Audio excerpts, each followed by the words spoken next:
Basically যদি কেউ হচ্ছে নতুন ই-কমার্স করতে চায় অথবা অলরেডি করে আসতেছে ই-কমার্স, সো আমি যেটা করি বেসিক্যালি হচ্ছে প্রিন্ট অন ডিমান্ড এবং হচ্ছে ড্রপ শিপিং। সো এখানে যেই ২ টা বা যেই বিষয়গুলো আছে ফ্যাক্ট রিয়েলি। সো যেহেতু প্রিন্ট অন ডিমান্ড করছি, তো প্রিন্ট অন ডিমান্ডের ডিজাইনটা হচ্ছে ফ্যাক্ট, হ্যাঁ?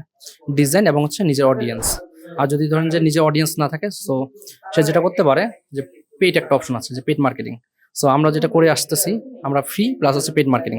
ফ্রির জন্য যেটা বেস্ট সেটা হচ্ছে যে ইনস্টাগ্রামটা আমরা খুব ভালো করছি ইনস্টাগ্রামে, এবং পাশাপাশি ফেসবুক পেজ আছে, গ্রুপ বিল্ড করতেছি। সো বলা হয়েছে এরকম যে ইন ফিউচারে যাদের অডিয়েন্স থাকবে, সো তারা খুব ভালো একটা গেইন করবে আর কি, হ্যাঁ, ই-কমার্স ইন্ডাস্ট্রিতে। আর পেইডে যেটা হয়েছে, পেইডে ধরেন যে এখন অনেকেই ধরেন যে এখন পেইড রান করতেছে, মানে পেইড অ্যাড দিচ্ছে। সো দেখা যাচ্ছে কি যাদের বিটটা বেশি, যাদের হচ্ছে কন্টেন্ট ভালো, হ্যাঁ, সো তারা হচ্ছে এখানে ভালো শাইন করতেছে, এবং কম্পিটিশন খুবই বেশি হয়ে গেছে ইদানিং। সো আমি যেটা বলবো যে নিজের একটা অডিয়েন্স বিল্ডিং এ একটু সময় দেওয়া উচিত, এবং অডিয়েন্স বিল্ডের একটা টিম বিল্ড করলে হয়তো বা খুব ভালো কিছু হবে আর কি ইন ফিউচারে। আর ভাইয়া আজকে মাইক্রোটার্সের গ্র্যান্ড ওপেনিং, সো এখানে এসে কেমন লাগছে, এবং আপনার যদি ২ লাইনে যদি মূল্যবান কোনো কথা থাকে বলতে পারেন।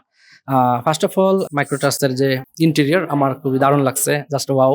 So I have dream like that, I will make a office like that, হ্যাঁ, and yeah, obviously best wishes for মাইক্রোটাস্ট। থ্যাংক ইউ ভাই। Thank you.